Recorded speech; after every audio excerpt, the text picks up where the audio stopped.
Bueno. Buenas tardes a todos, a todas, a todes. Bienvenidos a una nueva transmisión de los conversatorios para el personal de la salud, que están a cargo del licenciado Juan Marcelo Silva, Juan M. Silva, como pone él en sus redes. Ahí estamos. Buenas tardes, se está uniendo gente, ya son 10 personas. Hoy vamos a tener una charla especial con nuevas integrantes del equipo de las charlas, dándole la bienvenida a Janina Nieto Felipetti. Ya son 15 personas. Vamos a esperar a que hasta ahí 5 para darle tiempo a llegar a la gente. Esperamos que hayan podido ver la película Girl, que tenían que verla para el día de hoy. Si no la vieron, bueno, hablaremos en el conversatorio. Ahí manda Ezequiel Abregú, que es un fan del conversatorio. Saludos desde Tucumán. Saludos a todo Tucumán. Hermosa provincia, ya son 25 personas. Mientras, si quieren contestar en los comentarios quiénes vieron la película, si alguna pudo verla, así ya vamos sabiendo, vamos testeando de quienes vieron la película, que se recomendó en el anterior conversatorio. No me olvido, se recomendó en el anterior conversatorio. Para saber quiénes la vieron, la película Girl. Cristina Rastelli, saludos a Chajarí. Santiago Cabrera, saludos a Mendoza. Ahí apareció una persona que dijo que la vio la película, que le pareció terrible. Buenas tardes, Noé. Ya son 33 personas. Rocío López también, que la vio. Buenas tardes, María Natalia, un apellido difícil. Buenas tardes, Ana González. Hay una persona que dice que no la pudo ver. Sabrina la vio. Bueno, bastante éxito, ¿eh? Ya somos 45 personas, así que bueno, vamos a ir dándole la bienvenida. Que se desmute el micrófono el licenciado Juan M. Silva, que él va a introducir a la gente de su equipo, que se incorpora a los ciclos de conversatorios. Así que Juan, tenés toda la palabra para vos. Me voy a mutear. Gracias, Fer. ¿Cómo están? Bueno, yo no los puedo ver. Hoy estoy con el celular, así que lo mío va a ser un poco más complicado hoy. No estoy con el Zoom en la computadora. Hoy nos va a acompañar Janina, una estudiante avanzada de la carrera de Psicología de la Universidad de Buenos Aires. Ella es acompañante terapéutica.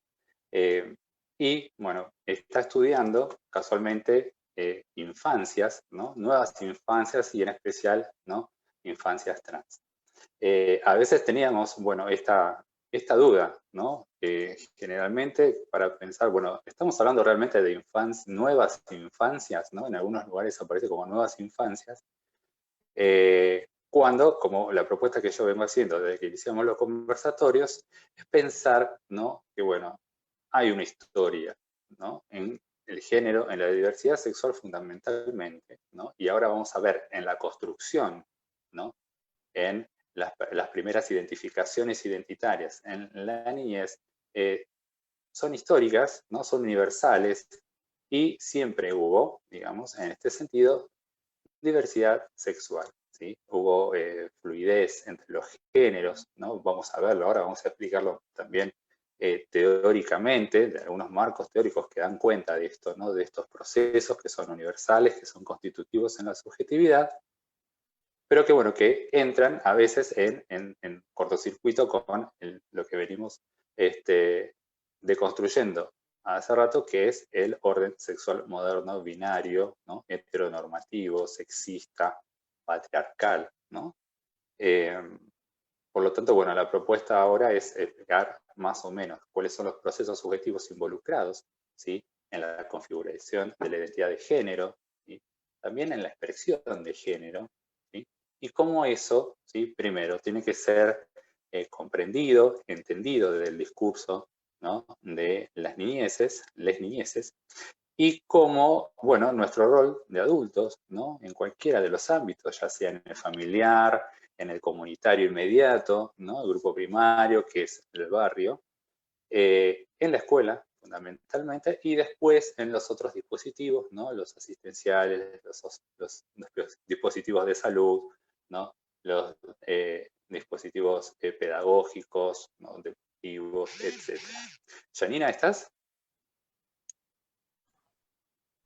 Hola, Desmuteate. buenas tardes a todos. ¿Se me escucha ya? Sí, está bien. Bueno, gracias por la presentación. La idea, bueno, como ya introdujiste, es empezar a poder cuestionar también todo esto teórico que nosotros traemos, porque como que muchos lo leen literalmente, de los roles que se ocupan, y en realidad no es tan así, tan literal como se plantea, tipo madre, padre, se olvidan también en la época en que fueron escritos esos textos, por ende, no aplicarían de la misma manera ahora tampoco, digo, más allá de que la estructura teórica sí se va a conservar y se va a seguir conservando, que es todo lo que hablas de la matrices identificatoria, el contexto en el que escribe Freud o en el que escribe Lacan no tiene nada que ver con el contexto en el que estamos hoy en día, entonces no se puede tomar al pie de la letra literal cada palabra de cada autor. Digo, es algo que me parece que dentro de ese conservadurismo se basa en eso, en que se quedan encasillados en el modelo de 1895, cuando en realidad, de por sí Freud ya era avanzado para 1895 en muchas cosas, y lo están leyendo literalmente con pensamiento de 1895 cuando estamos en el siglo XXI, y no debería ser así. Así que bueno. Nada. Exactamente. Sí nos sirve para dar cuenta, ¿no? De procesos psíquicos universales en la configuración de la personalidad, ¿no? O sea, el Edipo es una instancia universal para nosotros, ¿no? Todos pasamos para eso. Pero lo que nos interesa dar cuenta, ¿no? Es que no siempre, ¿sí? No siempre responde al ordenamiento binario en este sentido, ¿no? Porque el ordenamiento binario es una construcción social también, ¿sí? Por lo tanto, si lo pensamos desde un metamarco, en el sentido de algo institucional, ¿no? O de las representaciones de época, ¿sí? Bueno, en este momento estamos desconstruyendo épocas anteriores, ¿no? Donde algunas cuestiones estaban naturalizadas y eran normativizadoras, y en base a eso, ¿no? Estratégicamente eran estigmatizadoras, patologizantes, ¿no? Etc. Fundamentalmente con la diversidad sexual. Nosotros creemos que si se le hubiera dado una vuelta más de rosca, ¿no? A todos los intelectuales que abordaron la psicología infantil, quizás hubieran dado cuenta de las vivencias naturales que tienen que ver con la identidad de género en las niñas, ¿no? O sea, como algo completamente natural que puede pasar, la experimentación tiene que estar, ¿no? Por lo tanto, y aparte, bueno, la copia, ¿no? Niños, niñas, niñas están construyendo su subjetividad, su personalidad, su yo en base a imitación, mayoritariamente, de los adultos representativos en su vida, ¿no? Bueno, recién hablábamos con Fer que todos fuimos alguna heroína o un superhéroe de televisión, ¿no? De las aventuras. O sea, hay un montón de cuestiones, ¿no? De cosas que vamos atravesando todos como en nuestras infancias, y que bueno, y que esto no tiene que ver con algo ni siquiera patológico, todo, sino que al contrario, los adultos, ¿no? O el curso médico hegemónico, ¿no? Cierta corriente de la psicología o de la psiquiatría tienden, ¿no? A responder más a los dogmas de los libros, ¿no? De los marcos teóricos, que a lo que plantean realmente estas subjetividades, ¿no? Acordes a la época. Chano. Sí. Bueno. ¿Por dónde empezamos? ¿Empezamos por el Edipo? ¿Querés explicar vos del Edipo? Vamos a explicar Edipo. Sí, dale. Vamos intercalando autores. Exactamente.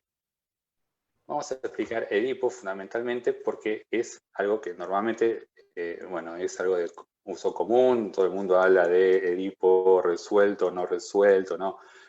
uno habla de, bueno, esta cuestión con los padres, con la madre, con el padre, ¿no? Bueno, es cierto, sí, podemos pensar desde este marco teórico, ¿no? Una instancia psíquica, como es el complejo de Edipo, o este atravesamiento, donde hay un primer armado, ¿no? De un cuerpo, de una subjetividad, podemos pensar, ¿sí? En términos de identificación, amor y odio a la madre o al padre, ¿no? Pero a veces no tiene que ver tampoco con una mamá, digamos, una mamá biológica o el papá biológico, ¿no? Nosotros pensamos siempre en términos de función, ¿no? Función materna, función paterna. En primera instancia eso. O sea que primera deconstrucción, ¿no? En este sentido. La segunda propuesta es pensar que, antes que nada, ¿sí? Antes de poder hablar, antes de poder socializar, ¿no? El bebé tiene que ser acariciado, tiene que ser besado, ¿no? Estimulado para algunas cuestiones, ¿no? Hasta, por ejemplo, para alimentarse, ¿no? Y eso es una forma, ¿no? De, bueno, los cuidados del adulto es una forma de construir ya a priori un cuerpo, ¿no? De, bueno, notar, ¿sí? Percibir sensaciones, ¿sí? Corporales, ¿no? Zonas donde va a haber estímulos, donde va a haber fijaciones, después eso se van a resignificar después en la adolescencia, pero en primera instancia es como que no hay un cuerpo, el bebé no tiene una noción realmente de su cuerpo, ¿sí? Biológico, ¿sí? En primera instancia el bebé no. Eso va a venir a posteriori después con las continuas, estas continuas fluctuaciones, ¿no? Comunicacionales con los adultos que los están cuidando, ¿no? En primera instancia no hay un cuerpo biológico, no hay un reconocimiento, ¿no? Entonces todo lo que venga después va a estar completamente separado de esta construcción definitiva de un cuerpo, ¿no?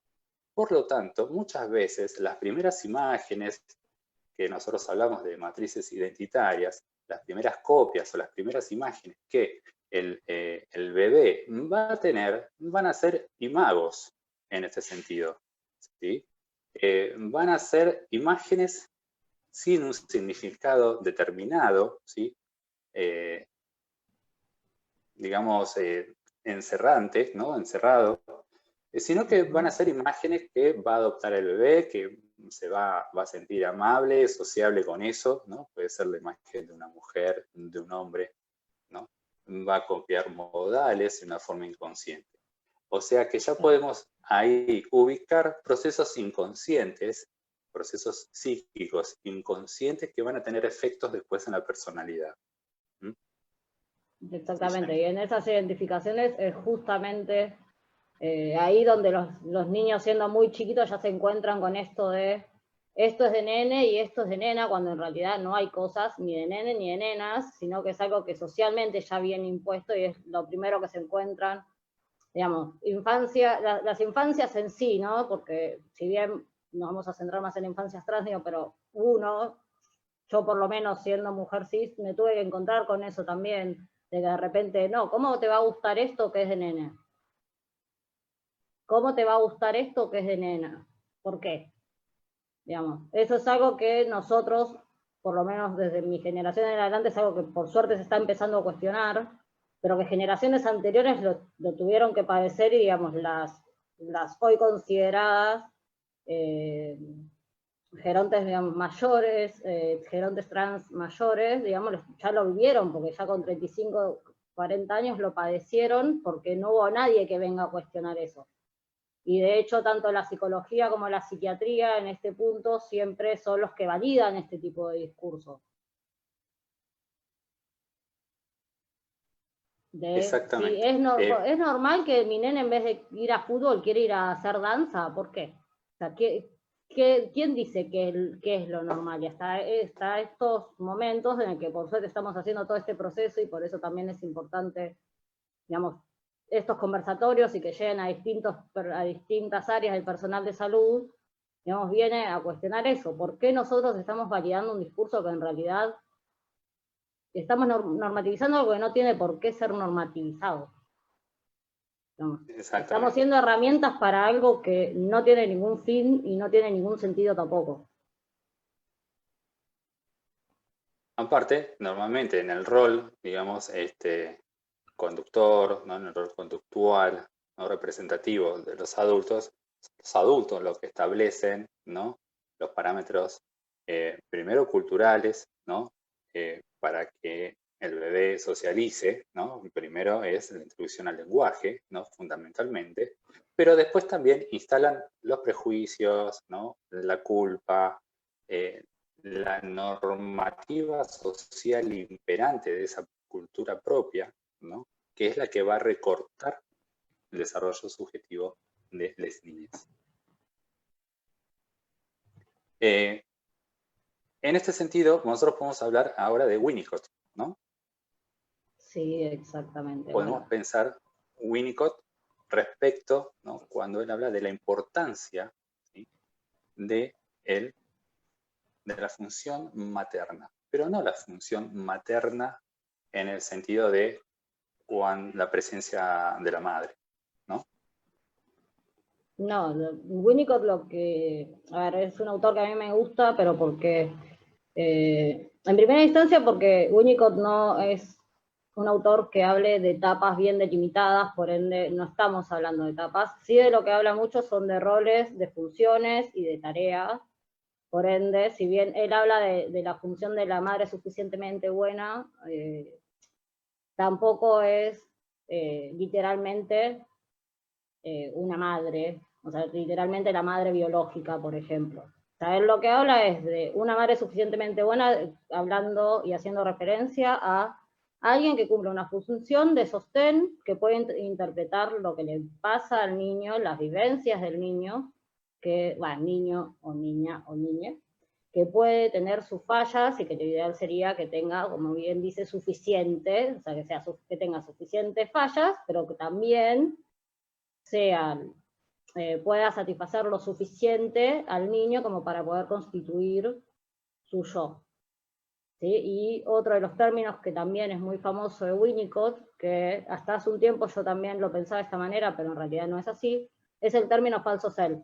La mayoría, al menos por lo que yo había estudiado previo a hacer una práctica sobre Winnicott, era que el falso self era en sí mismo patológico, cuando en realidad no. En realidad el falso self no es patológico en sí mismo. Si el falso self es como un pequeño boceto del yo que se construye, mientras que la madre el que cumple la función materna nos presta su yo para que nosotros nos podamos constituir y que vamos a constituir nuestra identidad. Sí, que por eso digo, cuando yo vi Winnicott en la adolescencia, nos presentaban el falso self como patológico, y en realidad no es patológico. Todos atravesamos y todos pasamos por el falso self, ¿sí? Como medio para construir o terminar de construir nuestra identidad. En primera instancia, hablando en esto que son la primera infancia, vemos lo que es la primera infancia, y que después eso se vuelve a replicar en la adolescencia, donde nosotros vamos a tomar identificaciones ya externas, junto con lo que vamos a tomar los rasgos identificatorios que creemos que podemos llegar a tomar de nuestros padres. Y, digamos, a grandes rasgos eso es lo que plantea Winnicott, o al menos es la interpretación que yo hago, y que por eso me gusta mucho este autor para trabajarlo. Exactamente. Entonces, lo que podemos dar cuenta generalmente, y esto es algo que nos preguntan, ¿no? En la clínica, ¿no? O en los ámbitos educativos, es, bueno, a veces dicen, bueno, ¿qué pasó? ¿No? O sea, como que tienden como que ahí hubo un proceso anormal o no responde a la normalidad, ¿no? ¿Qué le pasó? ¿Qué tiene? ¿No? Normalmente a veces la pregunta es eso, ¿no? ¿Qué tiene? ¿No? La verdad que no tiene nada, digamos, en ese sentido, solamente que ya tiene, digamos, bueno, una identidad de género, ya tiene una autopercepción de su identidad, de su yo, ya está construyendo algo y ya está encontrando algunas nociones deseantes ahí, digamos, ¿no? En el género, en la identidad de género. Algo que todos construimos, digamos, en la infancia, ¿no? Lo que pasa es que es importante saber qué procesos inconscientes que el niño, la niña, el niño lo hacen, digamos, porque que es universal copiar, ¿no? Imitar a los adultos representativos. Recién hablábamos con Fer, que por ejemplo, en mi caso, ¿no? En mi infancia, bueno, yo era Linda Carter, digamos, ¿no? Creo que muchos hemos sido, ¿no? Linda Carter, la Mujer Maravilla, ¿no? O sea, en ese caso yo imitaba a heroínas, ¿no? De la televisión, ¿no? De las series. Y en base a eso también tiene mucho que ver el juego, ¿sí? O sea, en primer medida, estos procesos inconscientes que son universales, y después el juego, ¿no? El significado que va a tener el juego para las infancias, en la niñez fundamentalmente. El juego va a tener una carga simbólica, ¿sí? Pero también va a ser de imitación, de copia, de tramitación de la vida del adulto, ¿no? Por lo tanto, es muy, muy común, ¿no? Ponerse la ropa de mamá o papá, ¿sí? Pintarse, imitar al doctor, imitar al bombero, ¿no? La escena de la cocina. Pero va a ser muy común indistintamente del sexo biológico, en este sentido, porque es un proceso natural donde las infancias están construyendo su identidad. Tanto en este punto varios autores coinciden, ¿no? Con palabras menos, palabras más, que la identidad de género se configura previamente al reconocimiento de la diferencia genital biológica, ¿sí? O sea, cuando nos encontramos con lo que realmente es nuestro cuerpo biológico, con lo que se puede hacer con ese cuerpo, ¿no? Y cuando encima después sabemos para qué está destinado según el mandato social, ¿no? Según la ciencia y un montón de cuestiones más, ahí es donde puede aparecer, ¿sí? Y aparece generalmente el conflicto, porque es un volver a procesar ese cuerpo que me pertenece, que yo habito, ¿no? Y que a veces no responde a mi deseo, ¿no? Y a veces el deseo va por otro lado. Sí, Yani. No, bueno, exactamente.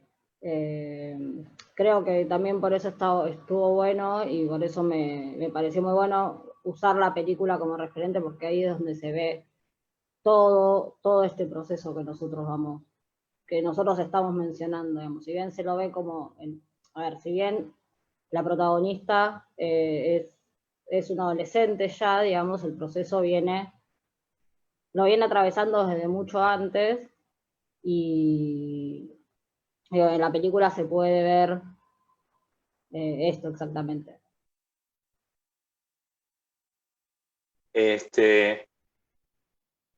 Unas cuestiones, acá me dice Jessica que su hija le pidió ir a patín. Una vez me preguntaron cómo se hace, ¿no? Así como me preguntan qué tiene, me preguntan cómo se hace, ¿no? Y fundamentalmente la escucha comprensiva, ¿sí? Es importante. También es importante expandir el conocimiento, difundir, ¿sí? Despatologizar. Las infancias, las niñeces están siendo hoy, ¿sí? Punto de patologización, de una medicalización de la vida cotidiana. Hoy las infancias están siendo diagnosticadas, ¿sí? Con trastornos emocionales, déficit atencionales, ¿no? Ya desde la escuela a mí me han llegado niñeces con diagnóstico directamente desde jardín de infantes, ¿no? O sea, ya diagnosticados por la maestra jardinera, ¿no? Tan solo porque, bueno, no responde a las consignas, ¿no?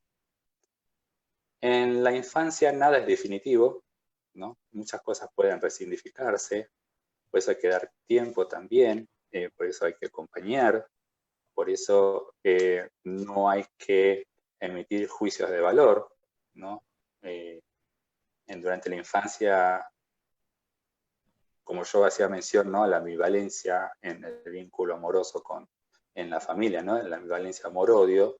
Bueno, las infancias pueden ser muy crueles también, con las bromas, las gastadas, ¿no? Algunas violencias aprendidas. Por lo tanto, es importante el rol de los adultos como mediadores de eso, estar atentos a qué es lo que está pasando, ¿no? Sin intervenir o por ahí, sin estar todo el tiempo controlando, pero estar atentos. Es importante promover vínculos respetuosos, fundamentalmente, ahora lo vamos a ver en la película, no cuando analicemos la película. Los niños, niñas, niñes lo viven con naturalidad. Quien le quita la naturalidad de esas vivencias, ¿no? De esas percepciones, somos los adultos, ¿no? Son las instituciones, en ese sentido. Entonces, las niñeces se encuentran con que algo que yo deseo, algo que me gusta a mí, algo que yo siento que yo soy, está mal, ¿no? Esto es la primera percepción, esto es lo primero que recibe, ¿sí? Una niña trans, un niño trans. Esto es lo que primero que recibe, ya sea fundamentalmente, primero desde el grupo familiar y después del resto de la comunidad. Y eso me parece que es algo también a trabajar. Los gustos, ¿sí? Las identificaciones con algún modelo de mujer o algún modelo de hombre, ¿no? O algún modelo de feminidad o algún modelo de masculinidad, eso va a ir como variando, digamos, ¿no? En ese sentido. Pero siempre la identidad, la autopercepción va a ser la misma en la mayoría de los casos, ¿sí? Va a ser muy categórica, ¿sí? Entonces, a veces el reconocimiento del cuerpo, ¿sí? Ya se va a encontrar con toda una fantasmática, decimos nosotros, ¿no? Un conjunto, un armado fantasmático que va a tener que ver con deseos inconscientes, emociones pulsionales, estímulos, ¿sí? Algunas representaciones psíquicas muy profundas. Entonces, normalmente lo que hacemos es escuchar eso, esa narrativa, ¿no? Que traen las infancias, acompañamos eso. El juego, no hay un juego ¿por qué hay un juego que tiene que ser de mujeres y no lo pueden hacer los hombres y viceversa? ¿No? Una vez me preguntaron, ¿a qué juegan? Digo, tienen que jugar a lo que juegan todos las niñas, ¿no? O sea, todas las infancias, que jueguen a todo. En todo caso, a mí me interesaría que jueguen, practiquen algún deporte, ¿sí? El que les guste, el que elijan. Me interesaría también, yo propondría que tengan juego reglado, ¿no? Donde aprendan reglas, ¿no? Donde aprendan a ganar y perder, ¿no? Que es parte de la vida, ¿sí? Me interesa más ese tipo de juegos, ¿no? Que tengan un estímulo y puedan jugar aprendiendo algo, alguna beta artística, donde ellos puedan explotar algo, pintura, música, ¿no? Danza. Ahora lo vamos a ver con la película. Y me interesa más eso, que a qué está jugando literalmente, si está jugando algo que es de nena o algo que es construido para nenes, ¿no? Eso me parece que es fundamental. Sí, Yani. Sí, yo lo que estaba pensando más que nada era que más bien, como decís vos, más en vez de centrarse tanto en el objeto con el que se va a jugar, sino centrarse en lo que nosotros llegamos a enseñar mediante el mismo. O sea, no pasa por... a ver, hoy por hoy en las redes circula mucho esto de el varón con el bebé a UPA, que si va a ser buen padre o no buen padre, por eso, ¿no? Digamos que va en contra de esto de que el bebé no puede jugar con la muñeca. Y creo que si bien ahí está bueno porque, digamos, le da otra significación a ese rol, digo, también de alguna manera estamos imponiendo que ese nene está jugando con la muñeca porque quiere ser padre, cuando en realidad, ¿por qué debería ser padre? ¿O por qué eso le enseñaría sobre la paternidad cuando en realidad es un juego y ya, digamos, de alguna manera, también en esto de querer romper esto, terminamos cayendo en lo mismo en ¿por qué estamos asignando ese rol de paternidad? ¿Por qué un nene no puede tener jugar con un bebé? Porque quiere solamente jugar con un bebé, digo, ¿no? Digamos, nosotros como adultos seguimos poniéndole significaciones a cosas que para los chicos no las tienen y que en realidad me parece más importante, como decís, sea por juego reglado, sea por otro tipo de juego, sí enseñarle medios, pero para que se puedan relacionar en sociedad desde la diversidad, que es lo que me parece más importante. Pues a ver, criarlos y ejercer y empezar a tener ese tipo de crianza y no tanto esto de si el varón juega con la muñeca es porque después va a aprender a ser un buen padre. ¿Por qué? Por ahí el nene después no quiere ser padre. ¿Por qué tenemos que... A ver, ¿por qué a los niños les seguimos metiendo el rol de padre y el rol de madre cuando quizás ni siquiera quieran tener hijos? Digamos, ¿no? Sigue siendo parte de esto mismo que todos cargamos y es con lo que estamos queriendo, que es lo que estamos queriendo construir hoy, me parece, Además, ¿no? exacto, no, además esto tiene que ver con, y esto me hiciste acordar un punto muy importante que es la sexualización, ¿sí?, de las infancias. Por eso yo hacía énfasis, ¿no? ¿Qué es lo que realmente nos tiene que interesar en este caso? Que tenga el juego infantil, ¿no? El juego infantil tiene que ser propio de ellos, del mundo interior de ellos, de la fantasía que ellos quieran ahí poner en juego, ¿no? Ahí con esos elementos, con esos instrumentos que eligen. Ya sabemos que hay algo identitario cuando se prueban la ropa de mamá o la ropa de papá, ¿no? Cuando se pintan. Digamos, sabemos que ahí se está jugando algo, pero solamente podemos acompañar a eso, ¿no? Y es parte de la experimentación por la que tienen que pasar todos los niños. Los adultos a veces intervenimos de muy mala manera, ¿no? A mí, yo escucho muchas veces, he visto muchas situaciones extremadamente violentas donde el padre le prohíbe al nene llorar, no llores porque es de maricón, ¿no? Ya a los 4, 3, 4, 5 años, ¿no? Y el nene haciendo un esfuerzo sobrehumano para contener un llanto que tiene que ser catárquico y que es necesario y que es humano, ¿no? Con un padre en ese momento completamente inhumano, ¿no? Violento, que le está diciendo a este hijo, no llores, porque ¿no? Y encima pegarle para que no llore, ¿no? O sea, me parece que esas violencias naturalizadas. Y que después se sorprenden cuando el niño empieza a golpear o empieza a romper cosas, porque claro, a ver, no le estás permitiendo llorar. ¿Cómo va a reaccionar ese niño frente a lo que vos le estás prohibiendo hacer? Digamos, de alguna manera buscan su modo de expresar esas cosas. Y después son esos mismos padres los que vienen después con la queja y no, porque mi hijo agarra y pega, mi hija agarra y le pega a la hermana, agarra y me rompe las cosas, agarra y está gritando todo el tiempo. Sin embargo, cuando le tienen que abrir esa puerta para que se pueda expresar como corresponde, es algo que no se les permite. Exactamente. Entonces, si bien nosotros venimos sosteniendo que la masculinidad también es algo que se aprende, digamos, ¿no? O sea, la heteronormatividad también es algo que se impone y que se aprende y que se enseña, que se naturaliza, ¿no? Y que condena a la subjetividad. También corremos con estas violencias naturalizadas, ¿no? Bueno, no hagas esto, esto no se hace, esto está mal, ¿no? Y ya condenar, estigmatizar y habilitar ahí la mirada social también, ¿no? Porque ahora lo vamos a ver en la película, por más que haya un ambiente familiar, ¿no? Próspero, contenedor para una infancia trans, la comunidad no acompaña, ¿no? Entonces, no es solamente trabajar con el grupo primario, con la familia, sino que también hay que trabajar con la comunidad, con la escuela, con la maestra del grado, etc. Yo quería hacer mención justo a esto que mencionaba Janina sobre la sexualización de las infancias, ¿no? Veo muchos videos de niños, ¿no? Autopercibidos niños, pero feminizados, algunas personas los definen como feminizados, dando, ¿no?, tutoriales de maquillaje ya a los 12, he visto de 9 años, ¿no? Soy de mirar muchos videos, TikTok, muchas de las cosas, estoy continuamente viendo eso, y me llama eso la atención, ¿no? Es la otra cara de la misma moneda, ¿no? Una sexualización de las infancias, ¿no? Una prematuración de las vivencias, ¿sí? Individuales. Los adultos colaboramos a eso generalmente, ¿no? Cuando ya estamos preguntando, ¿tenés novia? ¿Tenés novio? ¿Te gusta alguien en el colegio?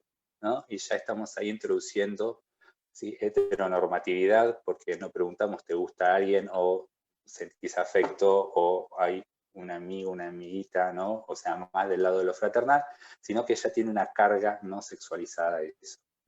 Y esto da cuenta, ¿no? Está un niño a los 9 años enseñando cómo maquillarse, ¿no?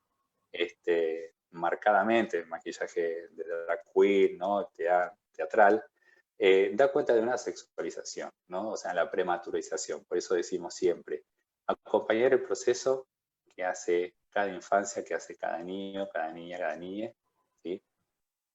Exactamente, como dice Paola, las decisiones, acompañamos ese proceso. Nosotros todo el tiempo preguntamos, alojamos ahí, ¿no? Qué tienen para hablar, cómo se sienten, ¿no? Dónde sienten su identidad, con qué, bajo qué manifestaciones, ¿no? Pero también podemos señalar estas cuestiones, ¿no? De que a veces, bueno, ahora vamos a ver con el caso GER, en el caso de Lara, pero bueno, a veces la ansiedad, ¿no? Las ganas de ser como un adulto, ¿no? De saltear alguna etapa, que también son etapas críticas, pero que hay que atravesar, ¿no? Eso también hay que poner atención en esta sexualización de las infancias, ¿no? Estamos prematurizando los tiempos hoy, ¿no? Vía las redes sociales, la globalización. Los niños tienen que jugar a cosas de infancias, ¿no? Fundamentalmente, ¿no? Creo que me parece que como todos, ¿no? O sea, si una nena, ¿no? Supongamos, quiere embarrarse, bueno, que se embarre, que juegue con varoncitos, ¿no?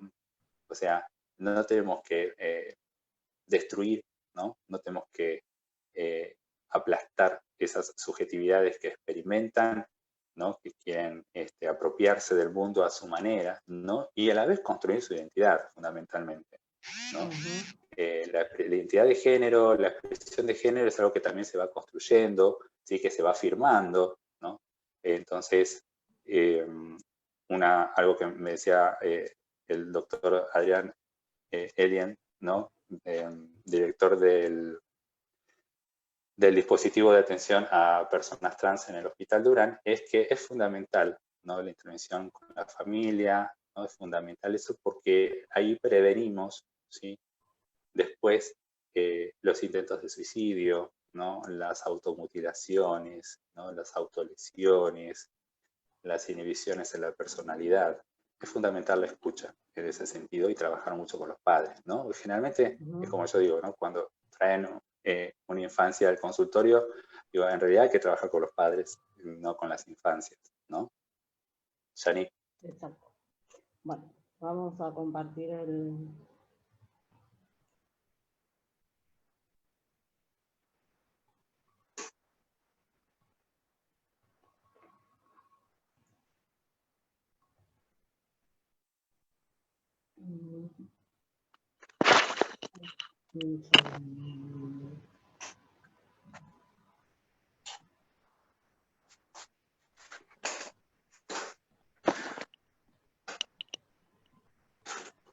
Bien, ¿me escuchan? ¿Me escuchás? Sí, yo te escucho. Bueno, la propuesta para hoy era, hay muchas películas, sí, pero bueno, se nos ocurrió que Girl podría ser una muy buena película para pensar algunas cuestiones, ¿no? Para pensar no solamente la subjetividad de Lara, ¿no? Su mundo interior, sino pensar también los adultos que la rodean, fundamentalmente. Para quienes no la vieron, ¿sí? Así muy rápidamente, así continúa exponiendo algunas cuestiones Janina. Lara, ¿sí? Es una adolescente trans, ¿sí? Que vive con su papá, ¿sí? No hay mención a la madre, ¿no? Y con su pequeño hermano, ¿sí? Lara está estudiando, le preocupa, ¿sí? Tiene una vocación muy determinada que es por la danza, ¿no? Entonces quiere convertirse en bailarina profesional, ¿no? Ingresó a una escuela muy exigente de danza, se mudaron, ¿no? Por lo tanto ella es nueva en el barrio, nueva en la escuela, ¿no? Y nueva en la escuela de danza. Su identidad de género está muy bien definida, ¿sí? Está completamente identificada al mundo femenino, lo que nosotros, o sea, la heteronorma ha construido sobre el mundo femenino, ¿no? Es muy dócil, ¿sí? Tiene cierta inhibición para hablar sobre sí misma, ¿no? Tiene algunas cuestiones que son de una muy buena firmeza en ese sentido, ¿no? Un fortalecimiento yoico respecto de su identidad de género, pero por ahí algunas cuestiones, ¿no? Cierta dificultad para expresarse, cierta dificultad para defenderse quizás, ¿no? Y esto es una de las cuestiones que a veces vamos a ver, ¿no? En las infancias, que a veces se asumen ya algunos lugares, ¿no? De, bueno, lo mío, no, yo no soy normal, merezco que me me hagan bromas, que es ser víctima de bullying, ¿no? Porque lo que yo estoy viviendo hoy, que en un momento yo lo viví como natural, hoy me están diciendo, ¿no? Me están diciendo mis padres, me está diciendo la sociedad, que no es normal, ¿no? Que es patológico, que es antinatural, etcétera, etcétera, etcétera. Estos argumentos, ¿no? Estas argumentaciones históricas que venimos viendo. Lara está, ¿sí? Comenzando, iniciando su tratamiento, ¿sí? De reemplazo hormonal, ¿sí?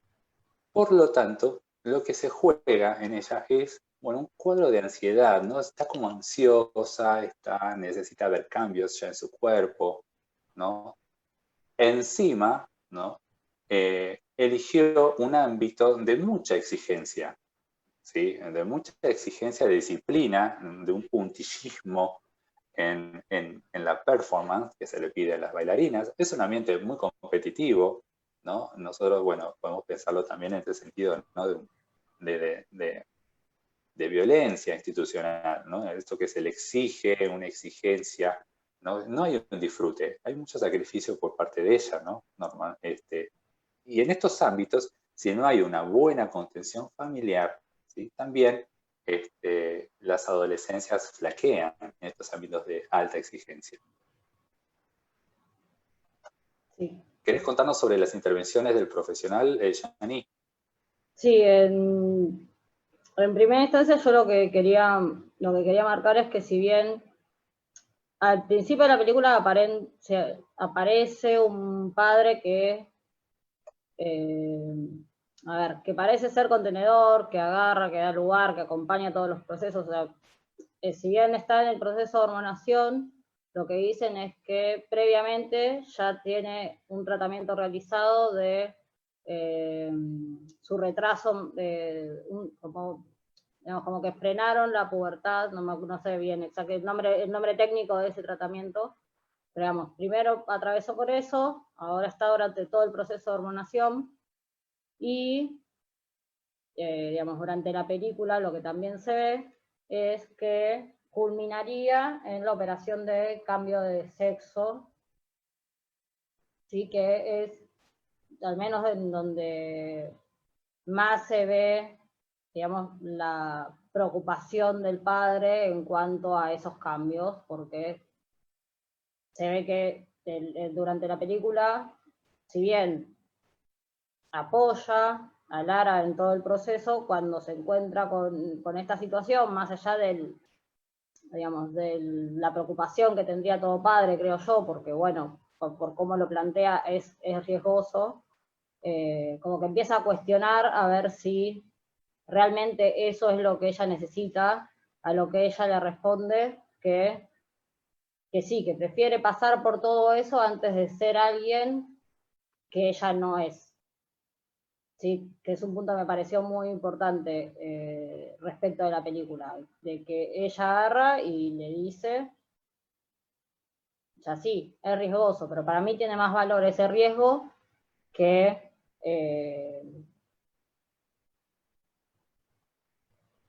el miedo que me puede llegar a causar o el miedo que vos podés llegar a tener respecto a esa intervención. Eso en principio. Después otra cosa que me llamó mucho la atención de esta película son las intervenciones del terapeuta, ¿sí? En el que el profesional le agarra y le plantea, que si bien lo veo bien, porque como planteó Juan, se ve un monto muy elevado de ansiedad respecto a los cambios en su cuerpo, de alguna manera el terapeuta como que hace coerción desde mi punto de vista, diciendo, bueno, mira, primero le pregunta, ¿vos sos una mujer? ¿Vos te ves como una mujer? Y Lara le dice que no, porque su imagen, digamos, lo que ella construye como identificación de lo que sería una mujer es distinto a lo que ella se ve, ¿sí? Teniendo en cuenta de que todavía tiene el miembro masculino, que es lo que ella ya no quiere tener, ¿sí? De que ella le plantea al terapeuta también de que ella espera que el cuerpo, de que los pechos le crezcan, digamos. A ver, esa es la imagen que ella tiene de sí misma. ¿Sí? A lo que el terapeuta lo que le dice es, ya eres todo lo que serás entonces, solo es confirmar y afianzar lo que ya eres. ¿Sí? De alguna manera el terapeuta es el que le dice, bueno, mirá, esto que sos ahora es lo que vas a seguir siendo. Y desde mi punto de vista, esta intervención, si bien entiendo que apunta al manejo de la ansiedad, no estuvo bien lograda porque creo que ahí como terapeuta, o al menos es lo que a mí me interesaría hacer, es oír qué es lo que ella espera, qué es lo que ella quiere, ¿sí? Qué es lo que espera y qué es lo que considera el ser mujer para ella, bueno, el ser, digamos, el ser una adolescente, porque tampoco es una mujer, que es algo que después el padre también se lo marque, y que eso sí me pareció muy importante.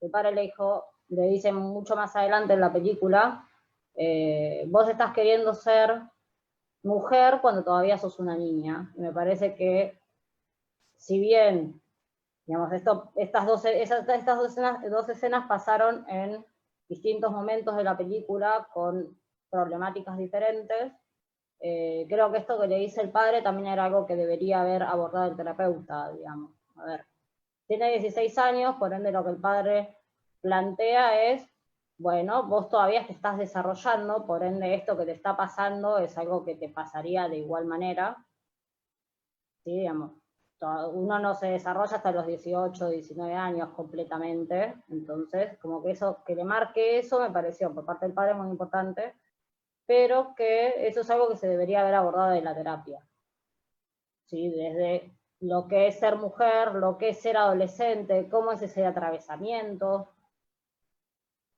¿sí? Que me parece que eso fue algo que dentro, digamos, de todo lo que se vio en la película, son cosas que me parecen muy importantes, sobre todo en lo que estamos charlando el día de hoy.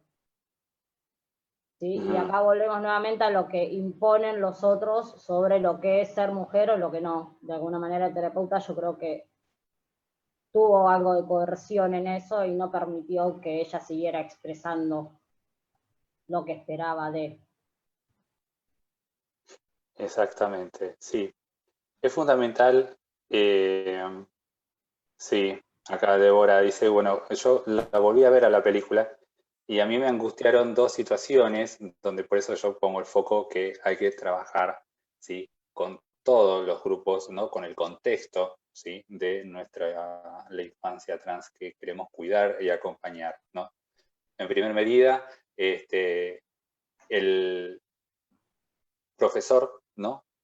Haciendo votar a las chicas de la división si permitían a Lara ingresar al baño de mujeres, ¿no? Primer medida primer ejercicio de violencia, ¿no? Simbólica e institucional.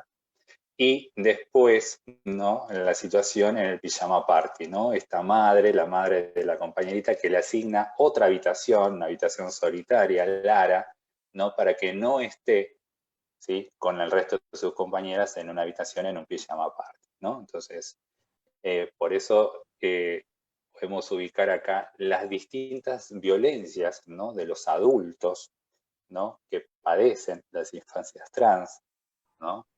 Todo el tiempo. Y esto es algo por lo que, bueno, por eso también la intención del conservatorio y todo, ¿no? Porque es fundamental esto. Es el primero, cada infancia no va a ser igual, ¿sí? No hay parámetros, ¿no? Es el caso por caso, como nosotros siempre decimos, ¿no? O sea, nosotros, los psicólogos, hablamos del caso por caso. La subjetividad no es una sola ni determinada, ¿no? Sí, estamos por ahí determinados por ciertos parámetros culturales, pero dentro de eso buscamos, ¿sí? nuestra identidad, defender nuestra identidad, nuestros deseos, etc. Lara tiene muy claro, ¿no? Ella es una femineidad, su mundo interior, ella tiene sus aspiraciones. Hay que trabajar con ella en este sentido, ¿no? O sea, un proceso el proceso de hormonización, ¿no? Bueno, es un proceso que lleva tiempo, ¿no? Hay que acompañar eso, ¿sí? hay que fortalecerla, hay que acompañarla, hay que prever, ¿no?, los tiempos, ¿sí? Fundamentalmente. Lo que ella encuentra son cuestionamientos, ¿sí?, que es algo muy difícil a veces, ¿no? Ella encuentra cuestionamientos, ¿sí?, a lo que ella elige, lo que ella siente en su identidad, ¿no? Encuentra algunos cuestionamientos desde sus adultos representativos, ¿no?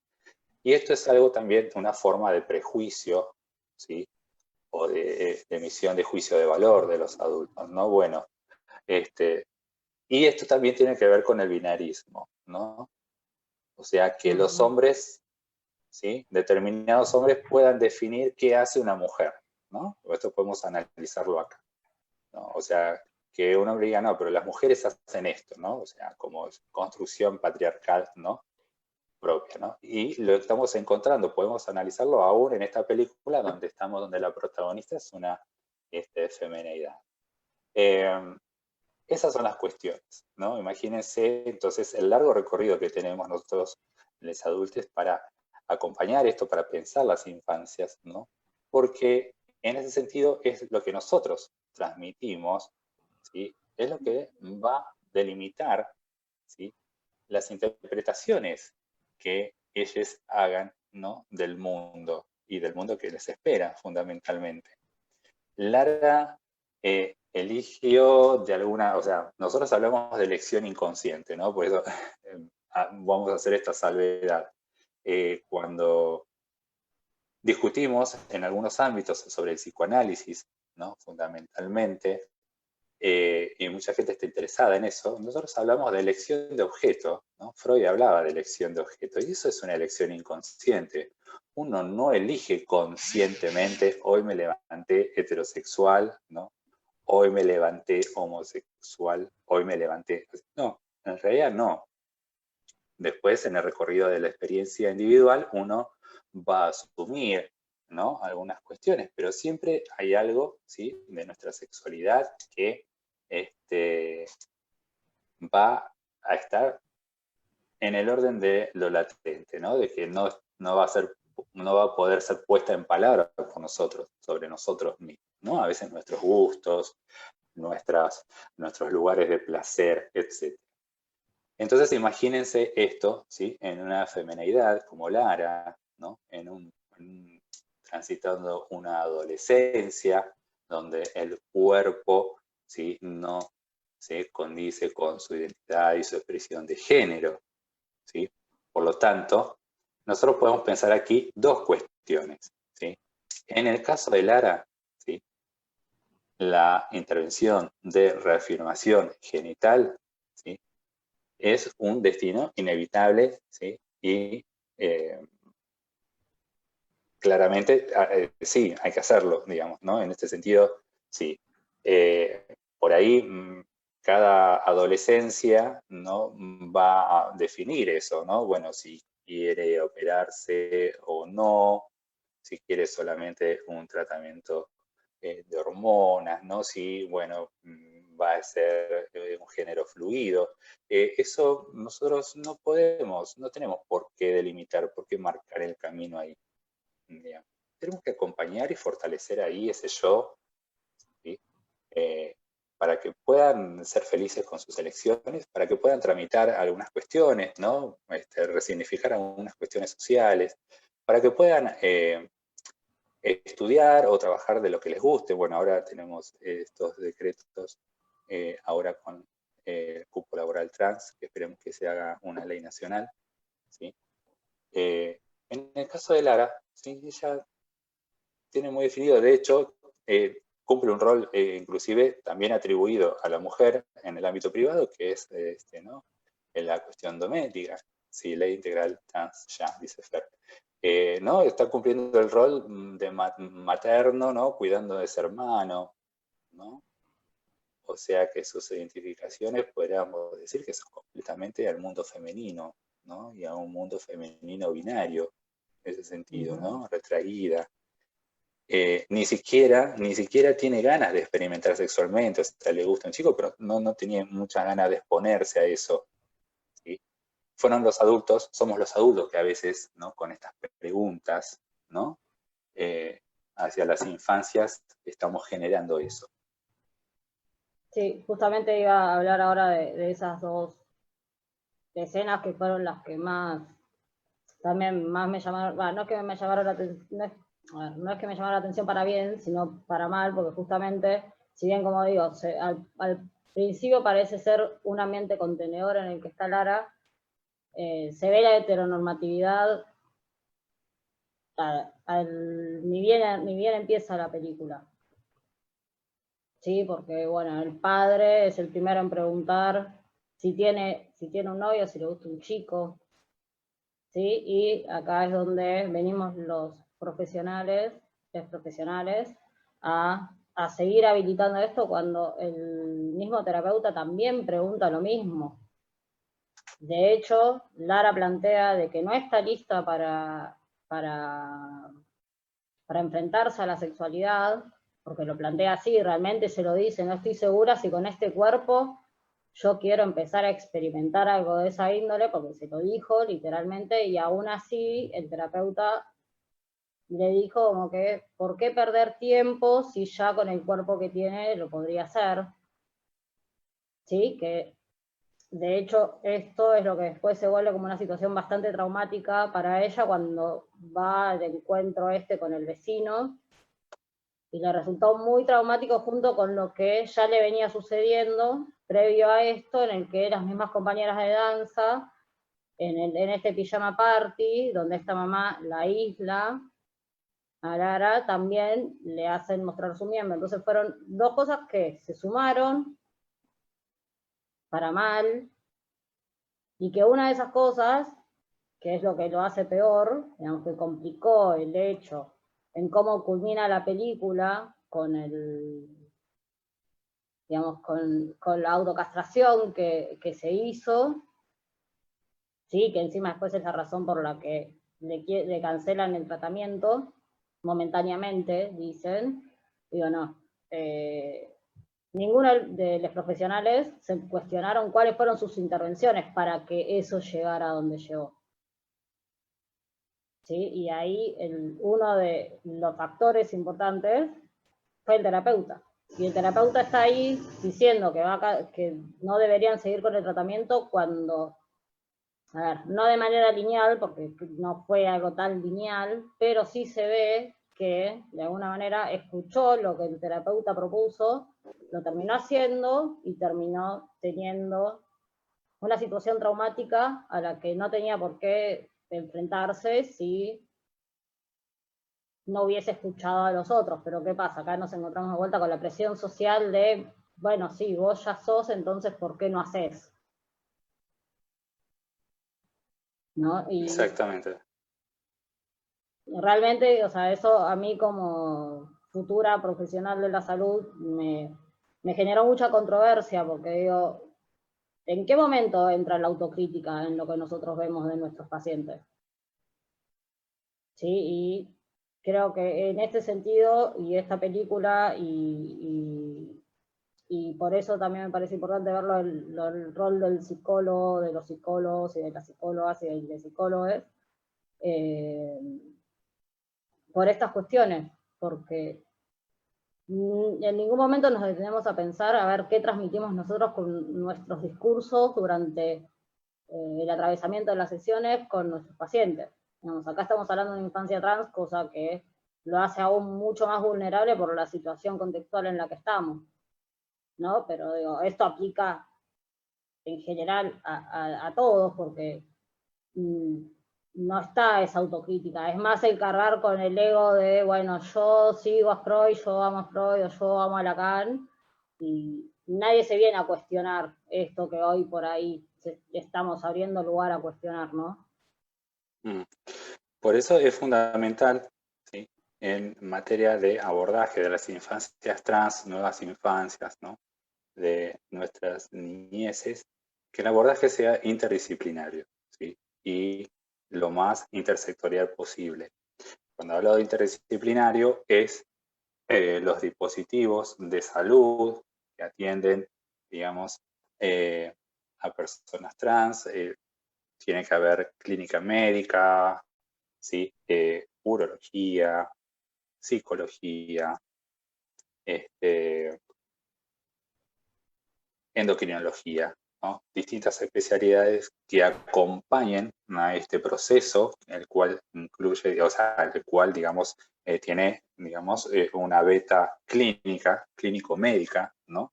Porque cada caso es particular, no hay casos iguales, ¿no? Y aparte tampoco van a ser las mismas respuestas del cuerpo orgánico, ¿no? A los tratamientos de reemplazo hormonal y de reafirmación genital. Eso por un lado. Y lo mismo tiene que ver con la beta de contención emocional y psicológica, digamos. No es trabajar solamente, ¿no?, con esta infancia, ¿no?, con esta niñez, sino es trabajar fundamentalmente con los padres, ¿sí? Trabajar con la comunidad, ¿no? Con la comunidad quiere decir con el resto de los familiares, los vecinos, ¿sí?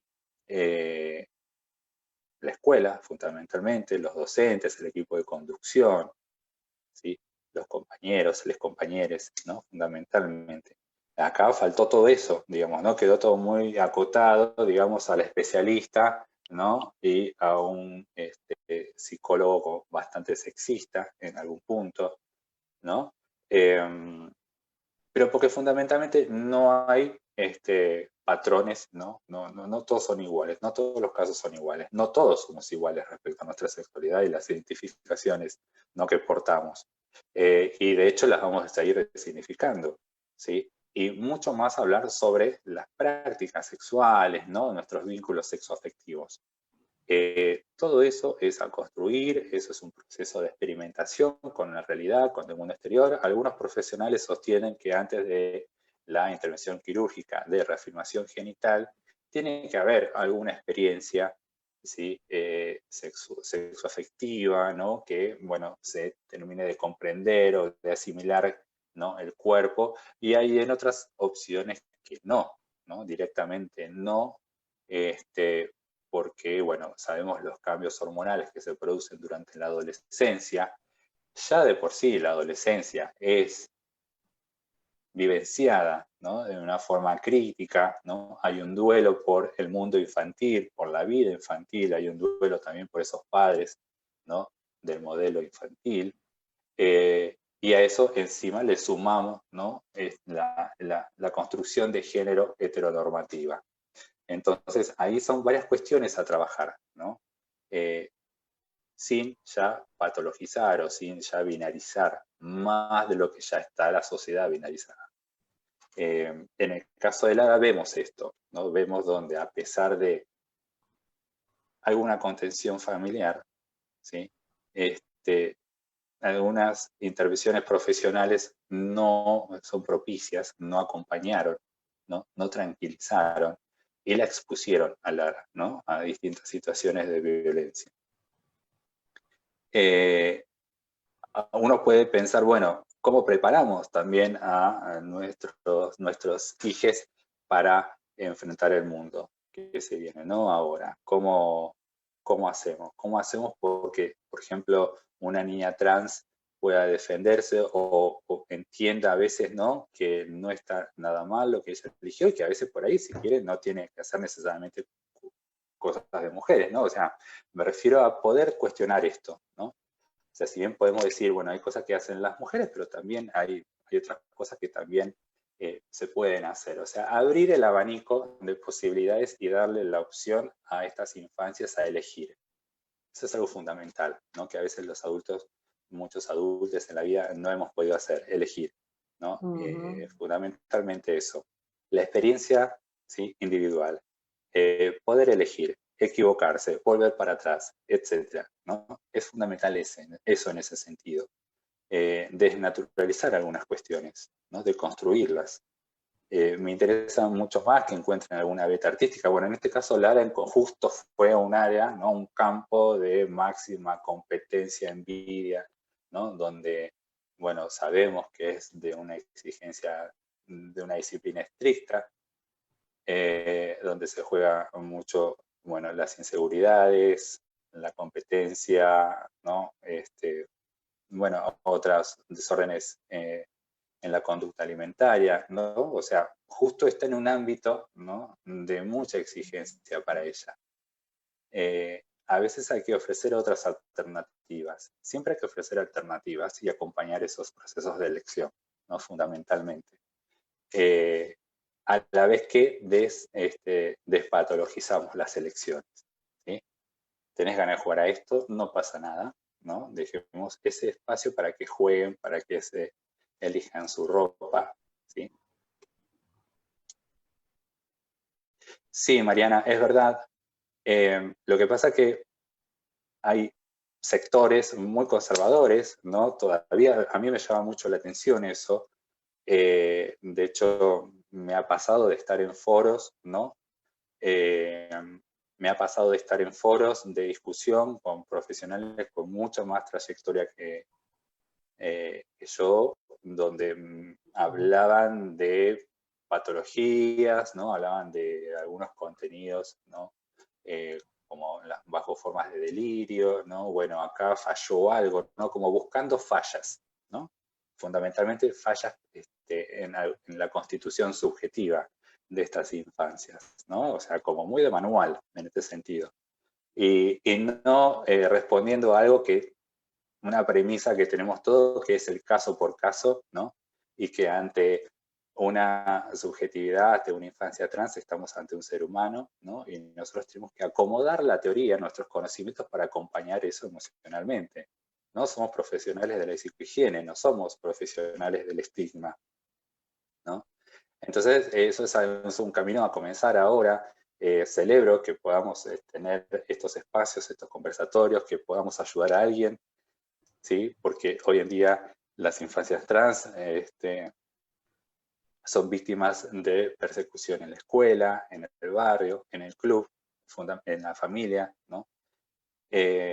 Algunos no encuentran otras salidas, ¿no?, que la autolesión o el suicidio, ¿no? Y me parece que es importante que los adultos tengamos un rol, ¿no?, contenedor para ellas, ¿no?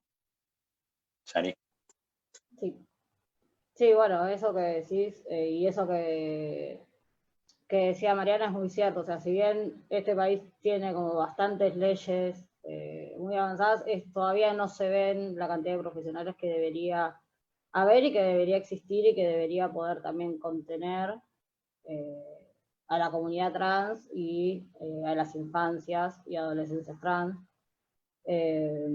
Justo ayer o antes de ayer, si no me equivoco, me encontré con una noticia que en Nueva Zelanda el Congreso está compuesto, es el Congreso más diverso de todo el mundo. Y tiene, si no me equivoco, era 39% mujeres cis, 20 y pico de comunidad trans y un 20, una cosa así, de hombres cis. Y me pareció, o sea, a ver, eso lo vi ayer y dije, wow, ojalá que un día podamos llegar a eso nosotros también, digamos, de tener profesionales y que esos profesionales lleguen digamos, a ocupar un rol en lo que es, digamos, la materia política, ¿sí?, para decirlo de alguna manera.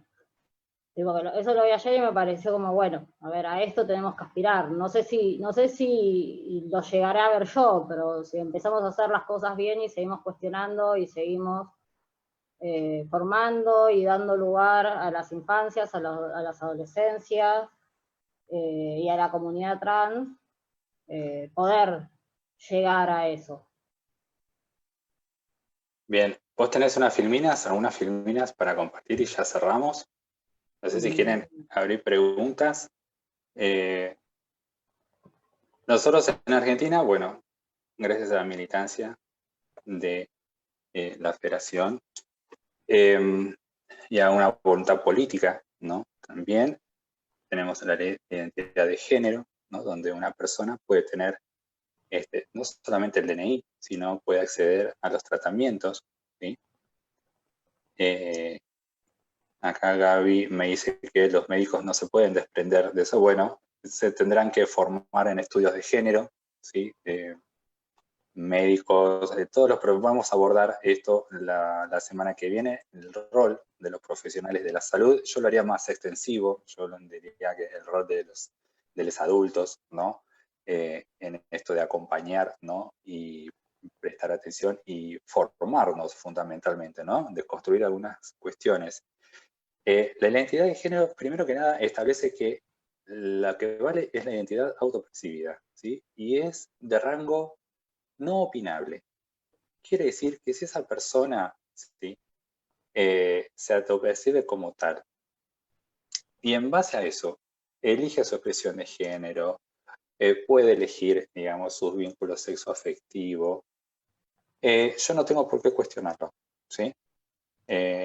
Si una niña trans me dice, me llamo Sofi, le digo, bueno, Sofi, te voy a llamar Sofi todo el tiempo, ¿no?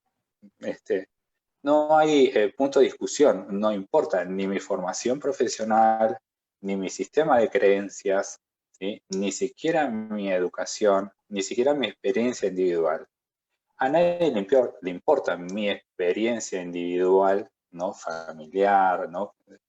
Como discurso para emitir un juicio de valor respecto de la subjetividad de otra persona, y mucho menos, ¿sí? De una infancia. Entonces, esa primera premisa es la que nos tiene que quedar muy claro, digamos, al resto de la sociedad. No es opinable ni siquiera es cuestionable, digamos, ¿no? Y en este sentido,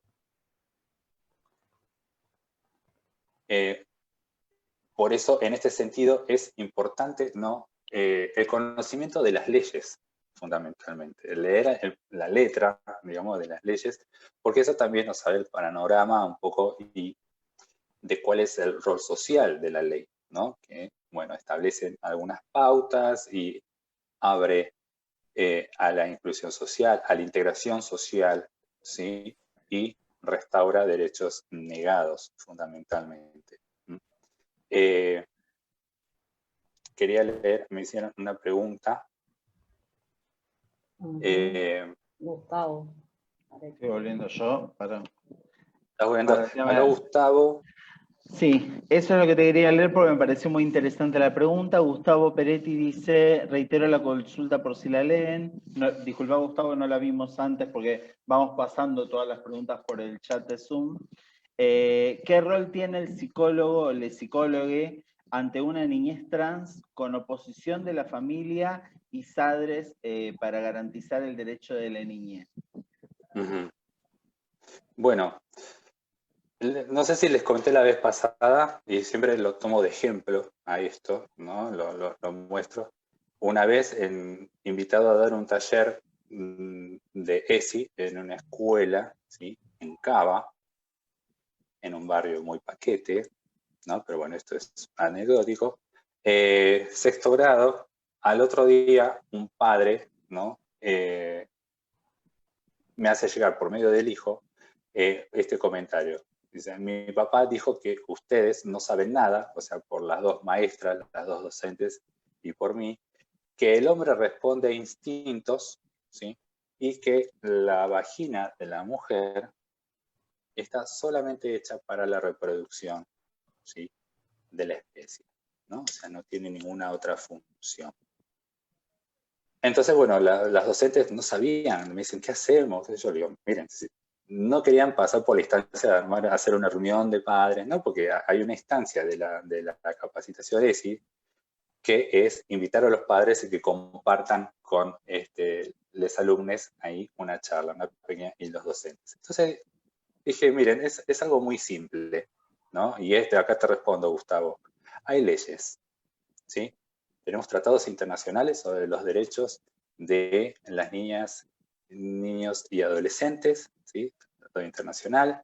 Tenemos la ley de protección de los derechos acá de las infancias, ¿no? Un niño, una niña, una niñe, ¿sí? Una infancia trans, es un sujeto de derecho, ¿sí? No son propiedad de la familia. Algo que pasa mucho, ¿no? Que hemos visto, ¿no? Ante la discusión por la ESI, ¿no? De padres decir, con mis hijos no. Esta cuestión que apareció, ¿no? Estos cartelitos que aparecieron en algunos lados. Lamentablemente sí, le digo, porque Las niñas son sujetos de derecho en Argentina. Hay leyes que los protegen, que regulan inclusive, ¿sí?, el ejercicio de las paternidades, ¿no?, del ejercicio de la paternidad, de la maternidad. Hay leyes que los regulan y que los protegen, ¿no? Entonces, en este sentido, también tenemos ley de identidad de género para proteger a las infancias trans, ¿sí? Lo que pasa es que lamentablemente, bueno, la infancia es un momento también de mucha fragilidad psíquica, ¿no?, donde, bueno, la aprobación de mamá y papá es fundamental. Por eso decimos siempre que es muy importante la capacitación y la formación a quienes tienen el rol tutelar, ¿no?, en este sentido, porque es donde más va a operar cierto fortalecimiento y la aceptación de esa infancia trans. Si esa infancia pide ayuda, si vemos que, bueno, hay que intervenir con esta familia, digamos, ¿no? Porque realmente son marcos legales superadores, ¿no?, en este sentido. Argentina está en vanguardia en este sentido, pero no solamente la cuestión, digamos, sobre la identidad de género es ahora, pero durante muchos años hemos cambiado paradigmas del modelo tutelar, ¿sí?, a un modelo, ¿sí?, de un sujeto de derecho, donde las infancias pueden hasta decidir sobre con quién quedarse, ¿no?, ante una separación, cuáles son las instituciones que quieren recorrer, ¿no?, para el acceso a la educación, a la salud, a una familia, a una contención familiar digna, ¿no?, a esparcimiento, ¿sí?, hay leyes que lo protegen del trabajo. Entonces, en este sentido, es donde generalmente yo planteo esto, ¿no? Cuando me pasan estas cuestiones, nosotros resolvimos en esta escuela, lo resolvimos así, muy corta la bocha, como te digo yo a mis pacientes. Digo, mandamos un comunicado, ¿sí? Digo, recomendamos a los padres leer, ¿sí?, si quieren, el Tratado Internacional sobre los Derechos de Niños, Niñas y Adolescentes, y la ley, ¿no?, ley de educación sexual integral, ley de educación sexual y reproducción responsable, etc. O sea, hay un desconocimiento de los marcos legales, ¿no?, que plantean teóricamente, ¿no?, restitución de derechos, ¿no? Y en este caso, las infancias son sujetos de derecho en Argentina, ¿sí? Así que en ese sentido, si una infancia trans pide ayuda, hay que intervenir. Lamentablemente no existen todos los dispositivos, y los dispositivos por ahí que tenemos, los profesionales no están del todo capacitados, ¿no? Pero bueno, es un momento que tenemos que dar esa batalla, ¿no?, esa discusión fundamentalmente. Pero es ¿Puedo dar una como podemos abordarlas. intervención, Juan? Sí. En la ley de identidad de género, casualmente, que yo siempre recomiendo a todas las personas que se la descarguen, que es la ley 26743, si en Google ponen Infoleg y 26743, que es el número de la ley de identidad de género, es una ley de 2 carillas, es muy fácil de leerla, de comprenderla y demás, pero lo importante es los requisitos de la ley y lo que establece, porque es muy clara respecto al tema de la identidad de género en las infancias. En su artículo 4 dice que toda persona que solicite la rectificación registral del sexo, cambio de nombre de pila e imagen en virtud de la presente ley, deberá observar los siguientes requisitos. 1. Acreditar mínimamente la edad de 18 años, con excepción de lo establecido en el artículo 5 de esta presente ley. Y en el artículo 5 de la ley habla todo sobre personas menores de edad, que tienen derecho a realizar el trámite, si tienen conformidad de sus padres, madres o sadres, con la conformidad de ellos, sino con conformidad de una tutela o una tutela legal, ¿sí? O sea que no hay impedimento para que una infancia o adolescencia, como es en el caso de Luana, que está en la foto que elegiste para cerrar este hermoso conversatorio. Luana es, ahí están los dos hermanes que son hijos de Gabriela Mancilla, y bueno, Luana desde sus 4 años que tuvo conciencia de su identidad de género y que dijo que yo nena, yo princesa, es un libro de bibliografía sobre esta temática muy importante, porque habla más que nada sobre todas las violencias, no solamente que sufrió Lulú, sino las violencias que sufrió una madre excepcional que aceptó a su hija desde el momento en el que su hija le expresó que su identidad era de nena y princesa. ¿Sí? Todas las violencias médicas, de los pediatras que decían que porque tenía pene era un nene, de los psicólogos, de su esposo. Es un muy buen libro para leer, Yo Nena, Yo Princesa. No estamos cobrando comisiones por hacer venta de la bibliografía de Gabriela Mansilla, pero la verdad se los recomendamos porque es muy bueno. Sí, yo quería agregar que aparte en varias leyes, sobre todo en las leyes de anticoncepción y demás, también aparece el término autonomía progresiva, y que esto aplica desde los 13 años, por ende eso tampoco sería un impedimento para que un preadolescente pueda ejercer su derecho sobre su identidad de género también. Digo, más allá de lo que nombraron ustedes, digo, creo que es algo que se desconoce y que el término autonomía progresiva existe y que si uno lo busca también lo puede encontrar y que aplica esto.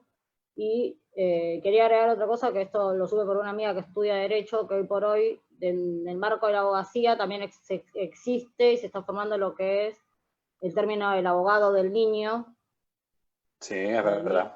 Que ya, digamos, pueden, como bien dijiste, como sujetos de derecho, pueden exigir tener quien los represente, ¿sí? Para poder ejercer todos sus derechos legales como corresponde. Sí, que estas también son cosas y son términos que, bueno, como digo, yo esto lo supe por alguien que estudia Derecho y que quiere ocupar este rol en un futuro. Pero bueno, nada, que digamos que si bien se están formando todas estas herramientas ahora, como esto del abogado del niño y todas estas cosas que se desconocen, que están pero que se desconocen, creo que bueno, que es importante esto de poder difundir y que se tengan un acceso más directo a estos conocimientos. Y me parece muy importante esto que vos dijiste, que hiciste en ese comunicado de, bueno, pueden leer la ley tal, tal y tal, que la encuentran en... Y discutirlo en familia. Exacto. ¿Querés compartir las últimas fotos? Y ya, Fer, nos despedimos. Mientras, Evangelina Mauri dice que una compañera de psicóloga le contó que cuando estudiaba la carrera, que no recuerdan qué universidad, que la invitaban a la mamá de Lulú, a Gabriela Mansilla, para que cuente su historia, y cuando se iba la analizaban desde un modelo patologizador, culpándola de que su hija fuera trans. Eso pasa mucho. Sí, pasa mucho. Y lo decía también Mariana antes de esto de que lo exponen en el objeto de investigación. Sí. Esto se escucha mucho, y como decían antes, en la academia, terrible, y también vuelve aún más necesario tener un marco legal a mano para no dejarlo pasar. Por eso es tan importante y tan necesario. Hoy en día hay como una lucha ambivalente, siempre. Cuando estamos hablando de luchas de conquistas de derechos, es porque estamos hablando de dejar de lado privilegios. Y hoy en día está en lucha un modelo de privilegios y un modelo de derecho de conquista plena de derechos. Lo dije al revés, pero bueno, no importa, nadie lo escuchó. Que son, por un lado, la ley de cupo laboral trans, que ¿qué es? Simplemente el derecho a que las personas que están en rango etario y que están en condiciones de salud después de toda la violencia vivida, atravesada en su historia como personas trans que fueron expulsadas de su hogar, que fueron expulsadas de la educación, del ámbito del trabajo, del desarrollo personal y del proyecto de vida, puedan acceder a un trabajo. O sea, de todas las personas trans, esa ley va a tocar a un 10 o un 5, 7%. Y por otro lado está la ley integral trans, que no es un capricho, es una ley de máxima. Es una ley por la cual se fue en Uruguay, por ejemplo, que se logró aprobar y que esta ultraderecha a la cual hacía mención Juan antes de Con mis niños no te metas, no quería que se apruebe porque es una ley en la cual se da protección temprana a las personas trans desde su primera infancia, haciendo que el equipo interdisciplinario y los equipos de AT, psicólogos sociales y demás, puedan estar a disposición de las familias para acompañarles en el proceso de transición. Da cupo laboral trans en el ámbito estatal y no existe el cupo laboral trans en el ámbito privado. A nivel privado lo que existe es la devolución impositiva, o sea, no es el nombre exacto, pero se entiende que le devuelven impuestos por contratar personas trans. Tiene la reparación histórica para las personas trans mayores de 40, que en términos de gerontología estaríamos hablando de personas trans adultas mayores. Tiene el acceso a la vivienda, tiene el acceso a la salud.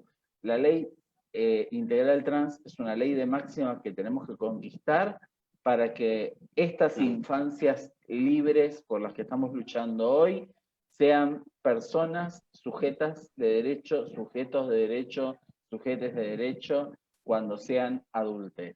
Eso quería decir. Exactamente. Yo me despido solamente decir que todos fuimos niños, niñas, niñes, todos pasamos por ese momento de fragilidad, es entender fundamentalmente qué pasa en la infancia, qué pasa en esa cabecita, ¿no? Tenemos que acompañar, estar atentos a esas narrativas, ¿no? Tenemos que estimular, tenemos que promover en este sentido, ¿no? Un bienestar, fundamentalmente. No nos tiene que interesar, digamos, qué eligen jugar, ¿no? Que no nos tiene que preocupar eso, sino nos tiene que preocupar que disfruten la infancia. Es un momento de experimentación, es un momento de mucha más amplitud subjetiva, ¿sí? Que en la vida adulta, ¿no? En la adultez ya como que la cagamos, ¿no? Con los prejuicios, sistema de valores y un montón de cosas. Entonces me parece que en nombre de eso, ¿sí?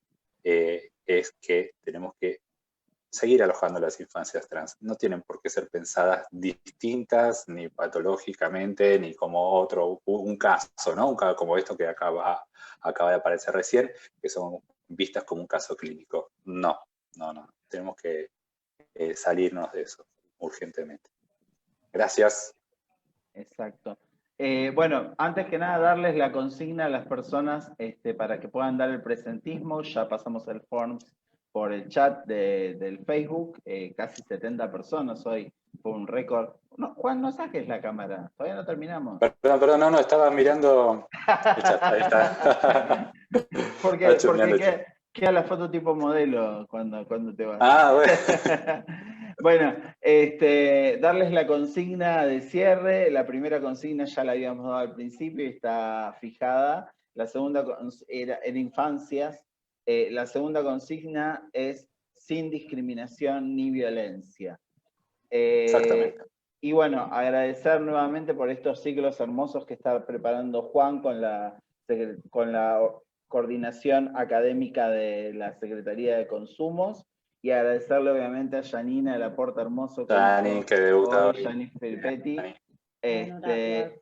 Y bueno, Gracias por invitarles a los siguientes conversatorios el día sábado en el ámbito de psicosocial y el próximo día martes que, recordanos Juan, qué temática se aborda. Vamos a trabajar sobre el rol del personal de salud, ¿sí?